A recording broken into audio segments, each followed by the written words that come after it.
Hey, Peri Posse. It's Terah Harrison, licensed professional counselor, and I'm here with a couple other therapists, and we're going to have a great session with y'all. We're going to have a great conversation today about self-care. So I'd like for you to introduce yourselves, please. Whatever Ashley wants to jump in first. We have two Ashleys here.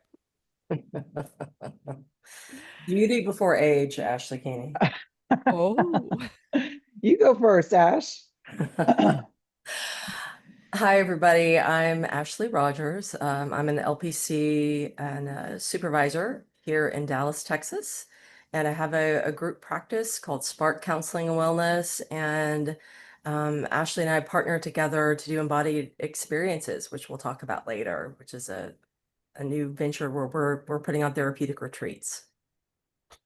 Yeah, and I'm Ashley Kuehne. I'm also in private practice in Dallas, mostly focus on bottom up modalities, hypnosis, EMDR, expressive therapies, psychodrama, all that good fun bottom up stuff. And then, yeah, working with Ashley the last couple years, starting embodied experiences together, which is our new just favorite thing. yes, and we'll definitely get to that. I was sharing my game plan with them before we talked, but I would like to start with talking about self-care and then build up to what I was thinking is the ultimate, what I am thinking, what I believe is the ultimate self-care, which is these kind of retreats where you can really just have a reset. So stay tuned for that. It's coming. But yeah, so self-care during perimenopause and menopause. I will say that I have never been awesome at self-care. As a therapist, I think a lot of us struggle with that too, but just as people, we struggle with that. There's a lot around that for us as women too. But I found that this special time in life has really made it imperative. And so I'd like to talk with y'all about that and see how do you help clients with that, and what do you think are special considerations for that during perimenopause and menopause? You want me to go? You want me to jump Yeah, in? yeah, yeah, jump in. Okay. I've actually was talking about that this week with my associates, just about self-care, because I think we're all in this habit of depletion and then trying to fill up. So waiting till we get super, super depleted and then going to do things to fill up. Okay, so after a rough day, I'm going to take a bath or go on a walk. That's not really, I mean, yes, those are self-care things, but it's putting us in this big depletion cycle. And if you haven't been good at self-care by the time you go into perimenopause, it's just smacks you in the face, right? Like you're gonna get good at it or you're gonna really suffer even more. And so, I had to kind of relook at how I approach self-care with folks as not just waiting till you're depleted and like finding these little daily things that we do. Yes, all those things are great. The breathing, the movement, nutrition, all of those are wonderful self-care things, but being more present in the moment and really kind of re-inhabiting your body.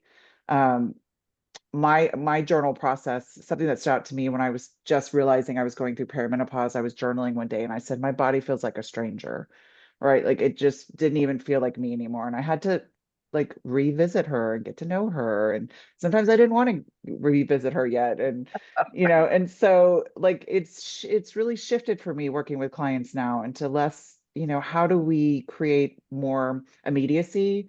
How do we create more embodiment in the moment?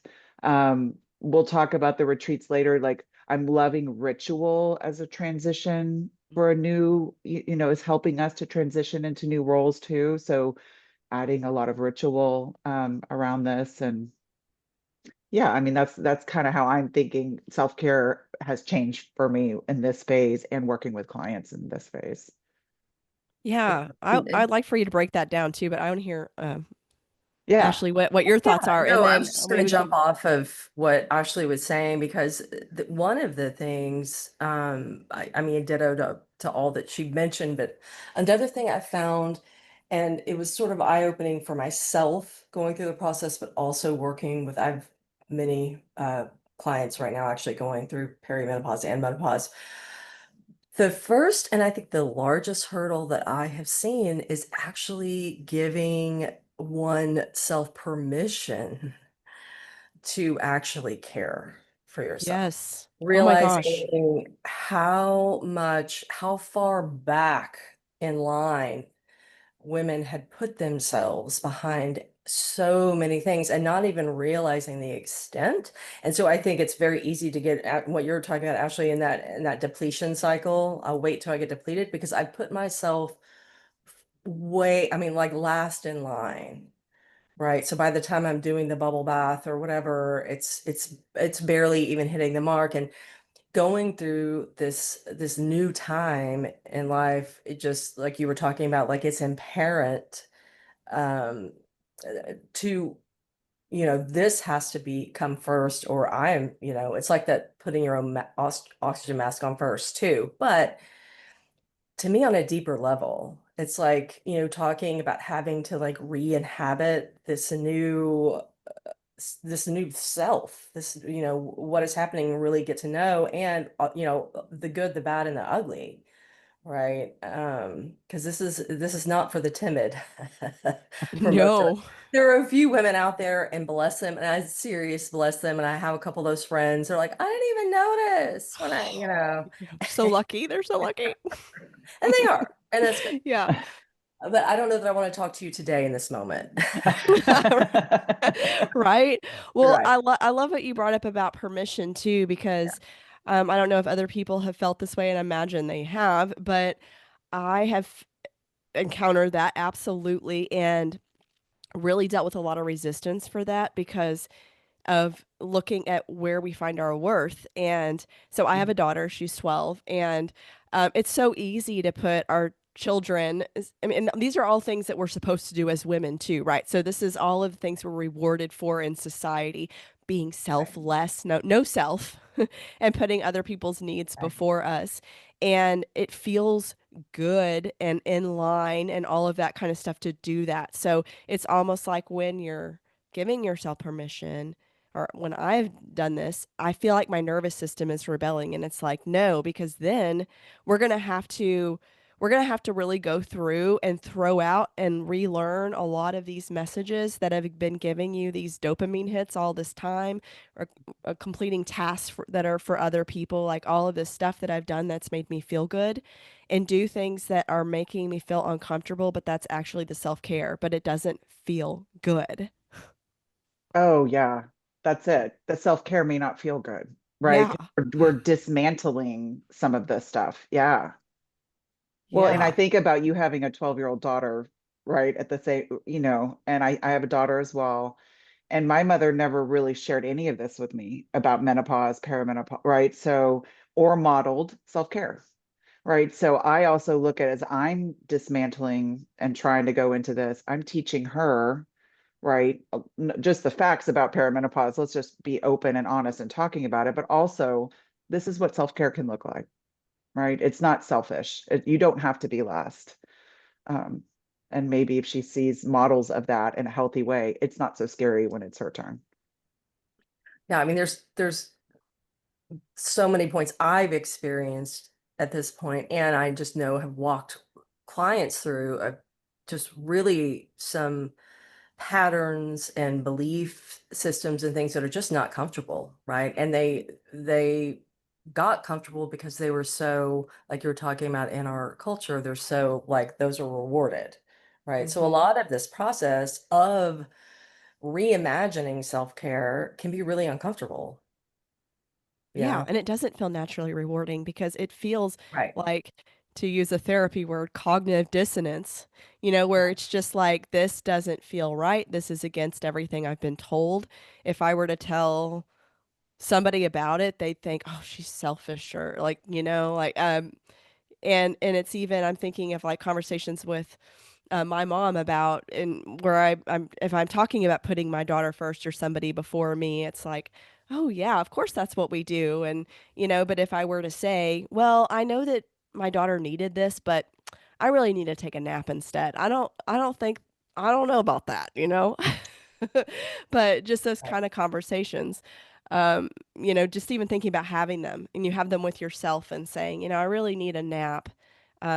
She might want to do this, or my husband might want to do this or whatever, but it doesn't feel right to do it. Yeah. Until your body starts breaking down and right, you Then you can't, you get can, sick. yeah, you're snapping at everyone or you get sick, right? Yeah, exactly. Like I think about the last 5 years, I've even changed my work schedule to where I have a 30-minute break every 2 hours. It costs me money to do that. I can't see as many clients. I don't necessarily want to do that. I'd rather power out, but I have had to make adjustments for my body, right? That is something I have to do. I have to move every 30 minutes and do some stretches and things like that. I can't just sit the way I used to, for hours on end. So there's all these little micro changes that I look at as self-care. I don't want to do it. It's not Yeah. natural. Not a lot of therapists do that way. I have clients on the half hour, it's inconvenient, but this is part of, that transition into the new body. Yeah, I mean, and I think some of what I'm hearing you say too is like this new world of boundaries and how things have to Totally. shift. And part of that for me and working with clients too is really becoming besties with that observer self, right? That part of me that can check in as, as unbiased as possible or whatever, that part that can be like, hey, how is this current situation working that you have set up? Like actually you're talking about, redoing your schedule. I've done the same too. It's like each iteration. I mean, 6 months from now, I may feel really different than I do. Right. I mean, Hmm. that's definitely been the case over, I mean, I think mine was about 6 or 7 years. I'm finally considered now in menopause just over the past year. But I mean, the journey itself just has been so humbling. And I think also and actually I'm checking this out with you too, but it's been inspirational for me in giving me like more fire around this because I had no idea how much lack there is and misinformation and no, support. I'm sure you've been talking about this on, I know you've been talking about this on your, Oh yeah, yeah, but I absolutely. think just in that of itself, I think that that has lit another fire in me, which then results in more like, okay, what does self-care really look like? What does it Yeah. need to look like? What are the ingredients? And I've got to check back in with the ingredients to see if Yeah. this is this the recipe that's still working. And I have to do it pretty often. Yeah. I'm so curious. Did either one of your grad school programs ever mention menopause or hormones in the program? No, Right. no. I, I, And I I went to no one Texas mentioned. Women's, Yeah. Texas Right. Women. But no, yeah. Yeah, mine either, right? So all of a sudden I have women coming in suicidal, having panic attacks, these Yep. these major shifts, and I had no education around what that looks like. How clinically am I supposed to be looking out for this, spotting this, until I started going through it myself, going, "Oh my gosh, this is what's going on. This is a big thing." We didn't even have that education. So yeah, it's Ashley, I'm with you. The fire, it fires me up for sure. Yeah. Yeah, me too. And I think back and I'm like, I think back on some people that I know looking back where we're going through this and we were trying to figure out anger control and like all of these different things, right? And it was hormonal, but I yeah, I didn't know either. And my mom, she did hormone replacement therapy, so that was actually really new at the time she was doing it in the 90s.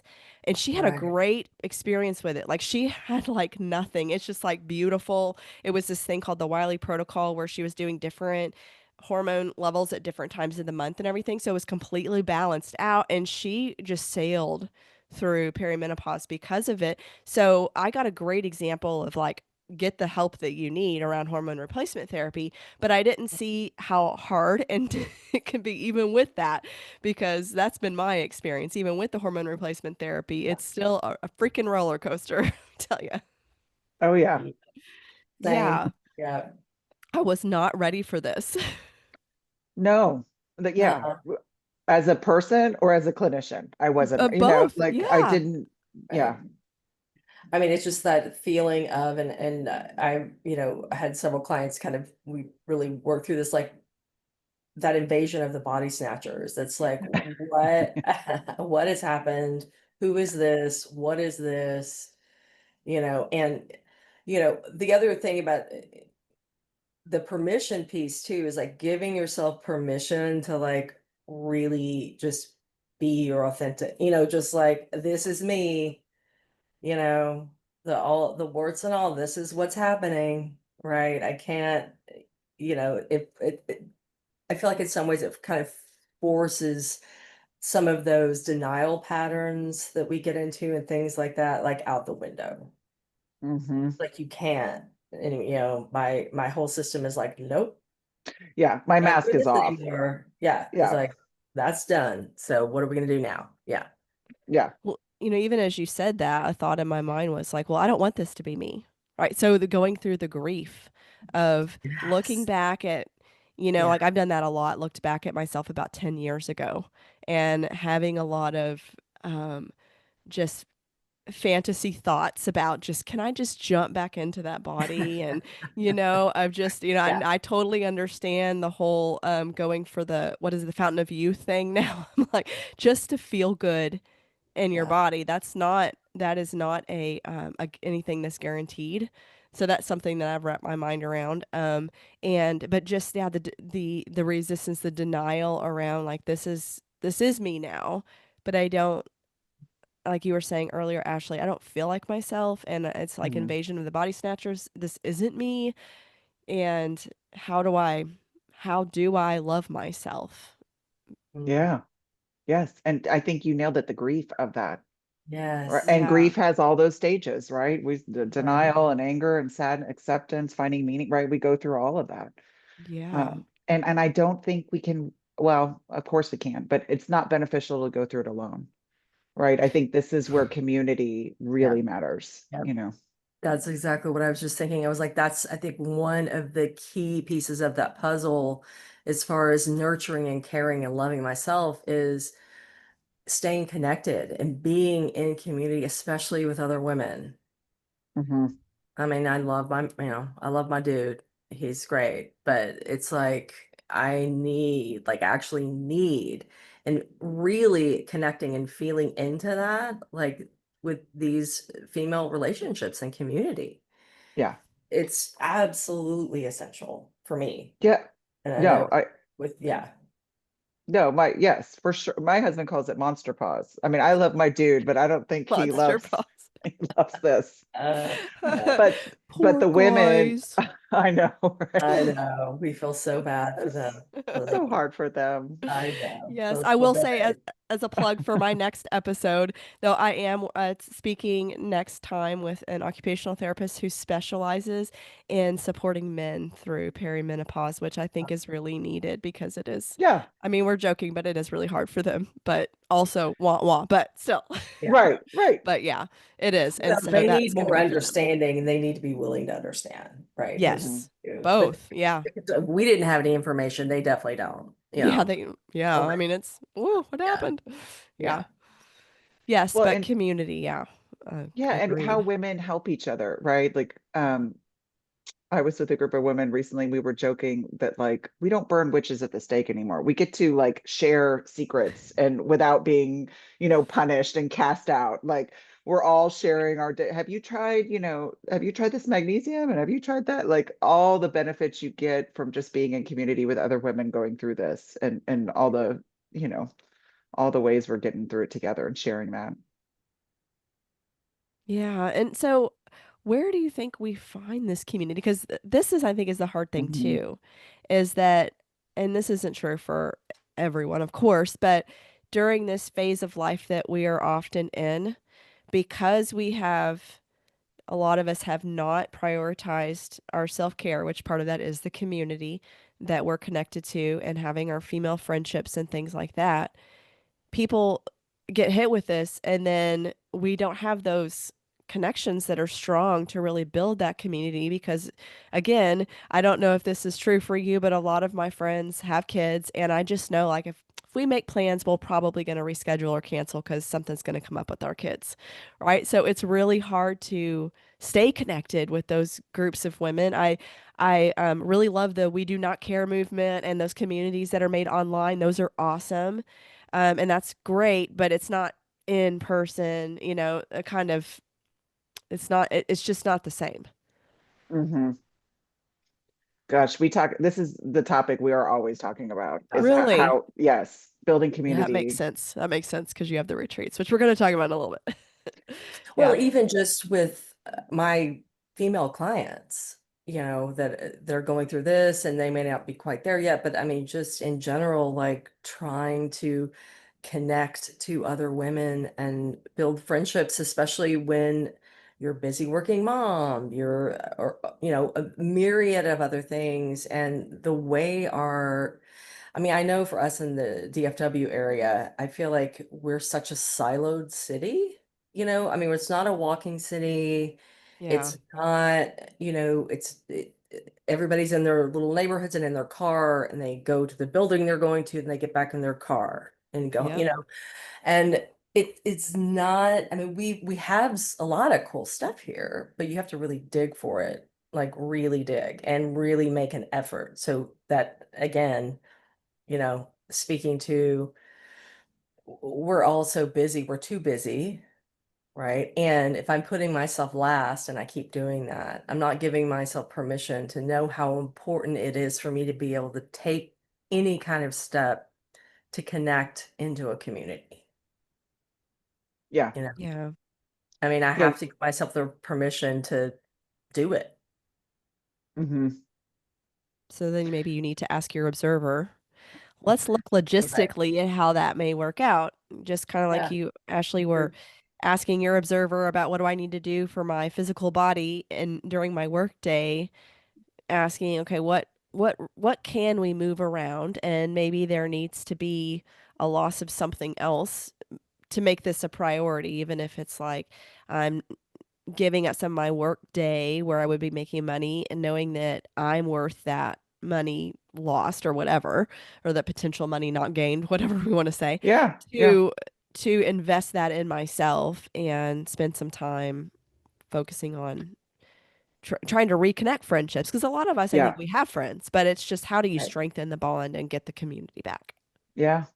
I mean, besides our groups and besides our retreats, we've been doing these every other month meetups in Dallas, trying, and that's our whole goal is to build a community. We always feel so good afterwards when we're all together. Everyone, it's inconvenient to have to take time out on a Wednesday night and all these things, but the outcome, the way you feel afterwards is just full. And so we ask ourselves this question all the time, like how can we strengthen this community, keep it going? We'll have like a Facebook group also that, we'll have a little weekly post, but then we have our every other month meetup where we're together. I mean, I just think we have to, like, exactly everything you said, not only give yourself permission, but just like put it on the books, put it on the calendar, make it a priority to be with other And women. you can start small.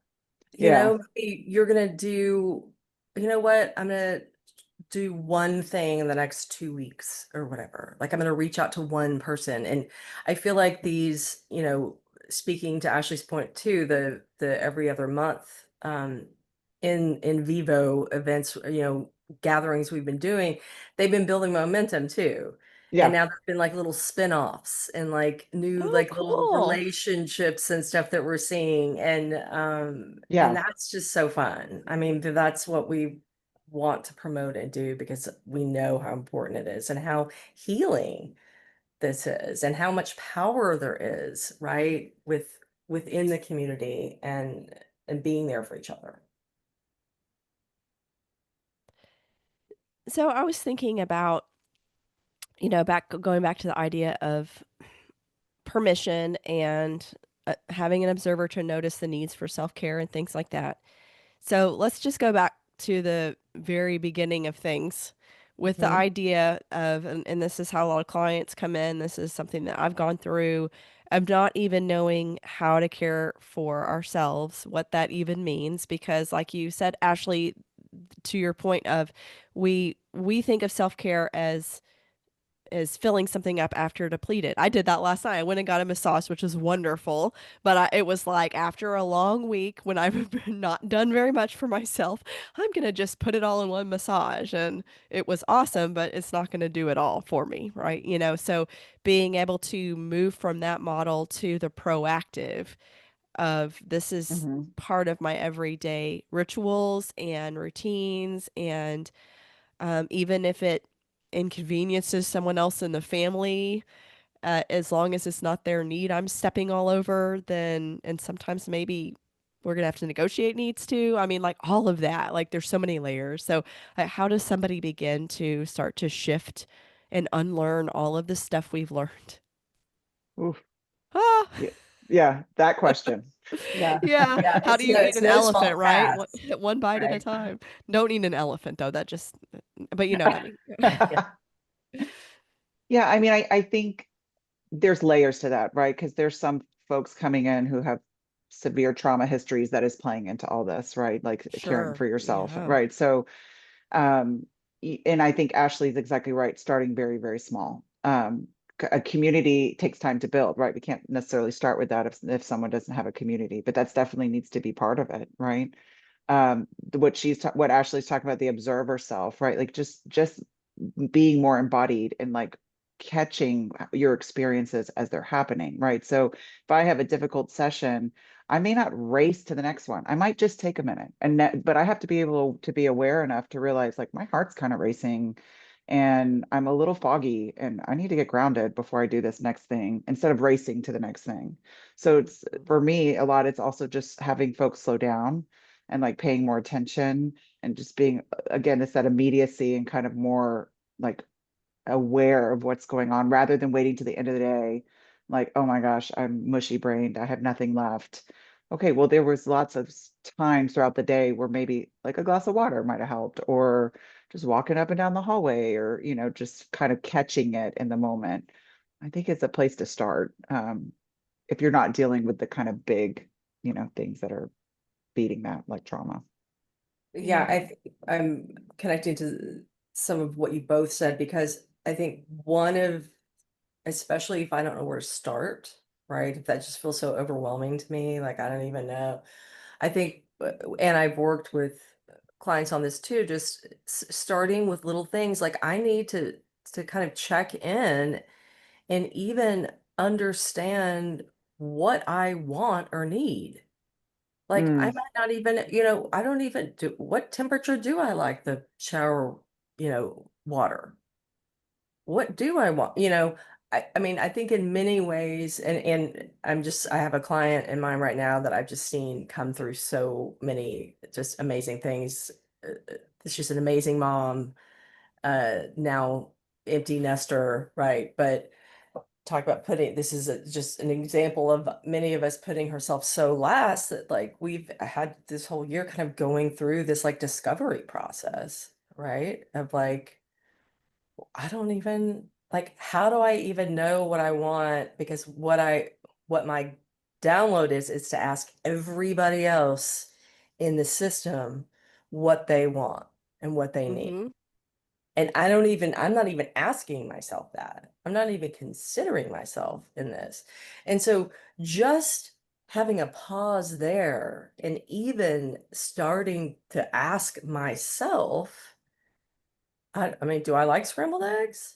Do I want, over easy or a poached egg? Like, I don't even, like that kind of Mm-hmm. thing. Just even really starting with that because I'm really starting to build a relationship with self, maybe even for the first time. Right. Right. Yeah. Because I've been so busy being selfless. Right. Yeah. That you disappear. Mm-hmm. hmm Yeah. And the body has changed too, right? So maybe I used to like scalding hot showers to wake up, Right. and now I'm like, maybe I should have a little gentler shower on Yeah. this body, Yes. right? Yes. Like maybe Yeah. that's not going to work for me so much anymore. Yeah. And you I know can't what? just I'm gonna put assume. that little shower steamer thing that somebody gave me for Christmas last year in my shower and see if I like that. What is that? How do I feel as I'm breathing that in? You know? Yeah, and that's a great point too about the body changing, our bodies changing, because all of the lots of things change. Your sense of taste changes, Yeah. and which is Yeah. crazy. It's like I've always liked tomatoes, and now I'm like, "Eh," or whatever it is, or it's like Right. we learned how to do that if we got the opportunity to do so as children, learn how to do that and have more intuitive senses of what we liked and didn't like without a value judgment And now we have, so this is going to tie into my next question. Now we have there um more of the self-critic or that running commentary that we have. So a lot of people, I think it's easy to get that confused with the observer, where you're thinking the observer is the one that's like watching you going, no, don't do that. Like that doesn't look good. Or, like the critic, the Right. commentary critic with all of the messages that we've received. So there's that one and the observer. So how do we tell the difference between those two? Between the critic and the And the observer. observer. Yeah, or Yeah. we'll just even say the commentator, right? Because the Right. person making the Right. judgment, because it could be positive too, right? But like there's the judgment, and then there's just the observations, and I think that in general is hard. It's something I work with couples, so part of Hmm. nonviolent communication is Yeah.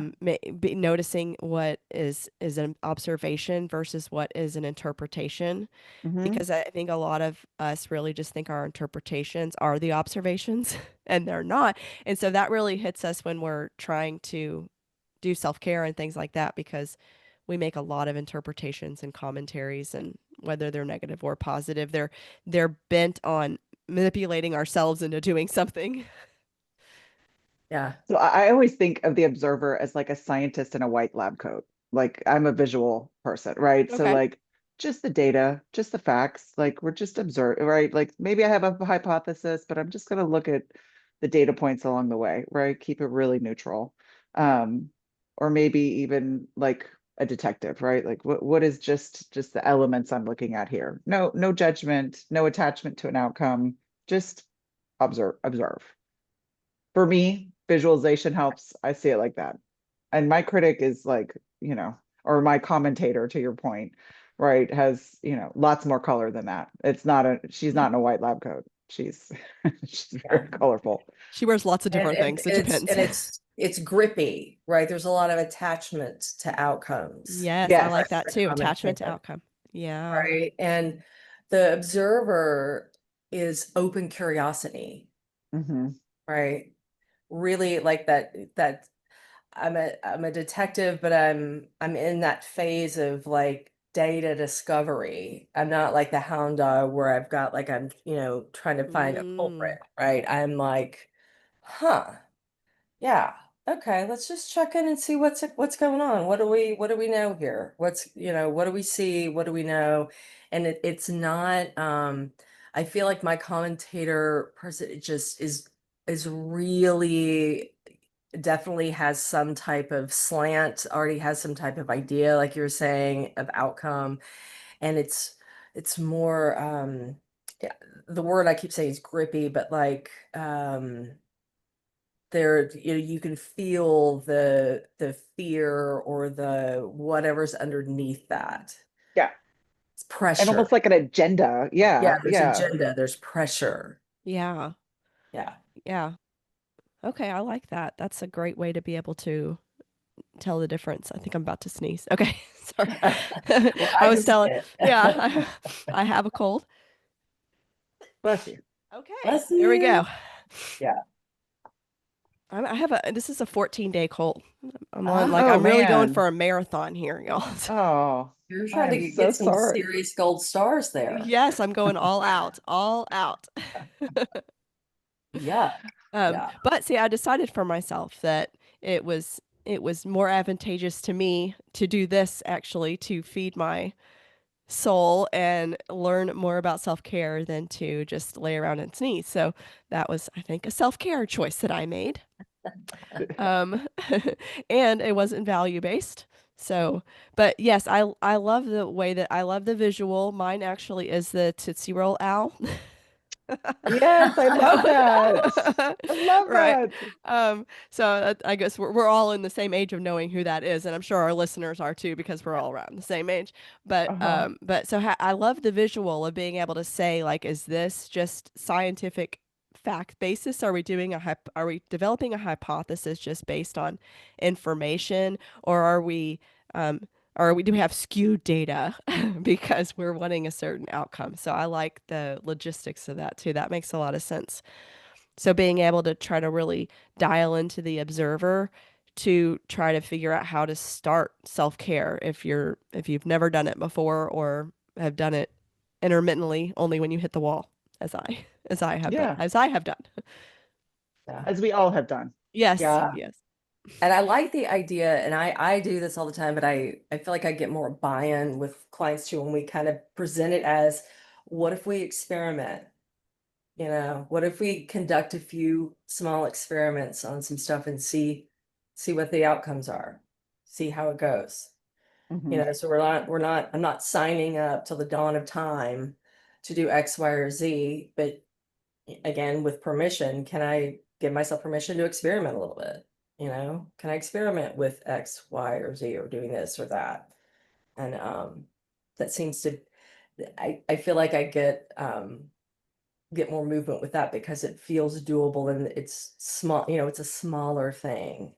I'm not Yeah. gonna go out today and run a marathon without any Yeah. proper understanding or checking, you know, all that. Just a Yeah, 7 day and free trial. yeah. Yeah. And even if the experiment fails, right? Like even if they don't like Yeah. it, that that's observation. They learned something. They Yes. learned how to Yeah. notice, how to observe, right? So Yeah. there's benefit either way, right? Well, I think that's a great start. So a great micro start to something that's really big. And talking about big, before we end our chat, I want to talk about your ultimate self care of having the retreats because I already have one that I want to do next year that I'm really excited about. I missed it was the one for therapists. Oh But yeah. yes, Oh, yes, I already had clients scheduled that weekend whenever I found out about it. So I'm like, but they're not just for therapists. Everybody listening, that was just one, but there's several others, and so yeah, please tell us all about them. You want to go, sure. yeah. I mean, we are actually in November is our planning month, and we're planning out next year. And we definitely love doing the healers retreats, and those have gone really well, but we've also just expanded and having different themes or a focus for the weekend in different places. And so we're in the exploring and drawing board phase of what 2026 is going to be able to offer. So we're narrowing some things down, but we're excited to